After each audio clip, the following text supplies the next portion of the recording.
ரொம்பவே ருசியான பட்டாணி உருளைக்கிழங்கு மசாலா எப்படி செய்வதுன்னு பார்க்கலாம் வாங்க. Welcome to home and kitchen cooking channel.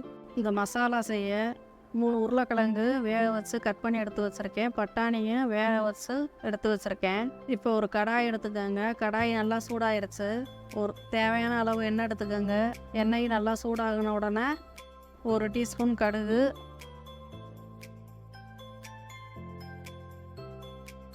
1/2 teaspoon சீரகம்,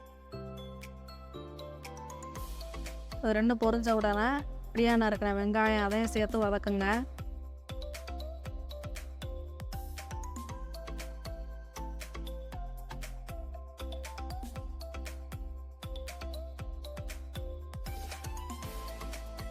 வதங்கி வர்றப்ப தட்டி வச்சிருக்க பூண்டு அதையும் சேர்த்துக்கங்க.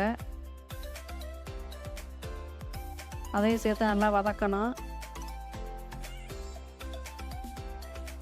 வதங்கினதுக்கு பின்னாடி கொஞ்சம் கருவேப்பிலையும் எடுத்து நல்லா வதக்கிக்கோங்க.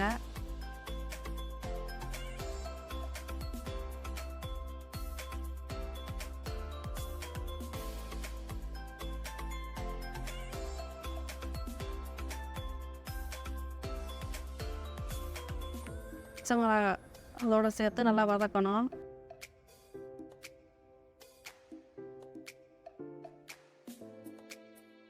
ஒரு தக்காளி பொடியாக கட் பண்ணி வச்சுருக்க தக்காளியை சேர்த்து அது கூட சேர்த்து வதக்கணும்.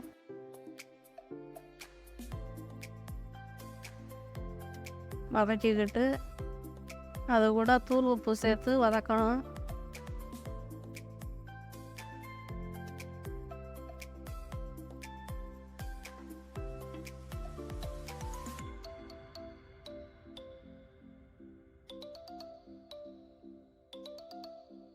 நல்லா வதங்கி வர்றப்ப 1 டீஸ்பூன் தனியாத்தூள், அது கூட ஏற்கனவே மஞ்சத்தூள் சேர்த்துருப்பேன், 1 ஸ்பூன் சேர்த்துக்கிறேன்.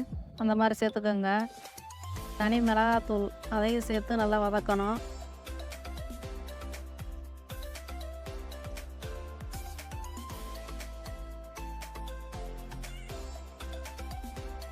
ரெண்டும் நல்லா வதங்கி மிளகாத்தூள் வாசனை போகிற அளவுக்கு நல்லா வதக்கணும். வதங்கி வர்றப்ப இந்த வேக வச்சு எடுத்து வச்சுருக்க பட்டாணி கூட சேர்த்து நல்லா வதக்கணும்.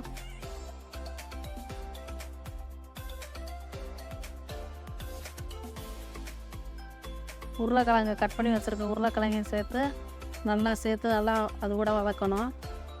ஏற்கனவே நான் பொடியில் பெருங்காயத்தூள் சேர்த்ததுனால தனியாக சேர்த்துக்கலை. நீங்கள் தேவைன்னா சேர்த்து வதக்கிடுங்க.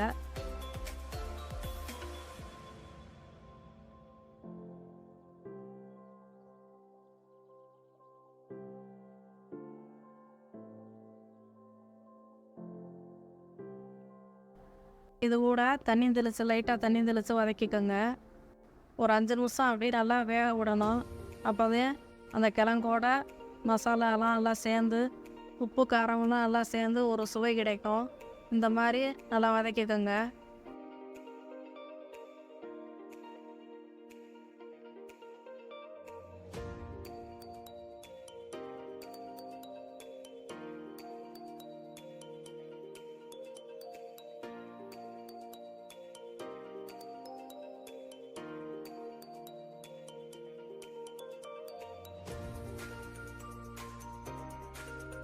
இப்போ ஒரு அசத்தலான உருளைக்கிழங்கு பட்டாணி மசாலா ரெடி. இந்த வீடியோ பிடிச்சிருந்தா லைக் பண்ணுங்கள், ஷேர் பண்ணுங்கள், சப்ஸ்கிரைப் பண்ணுங்கள்.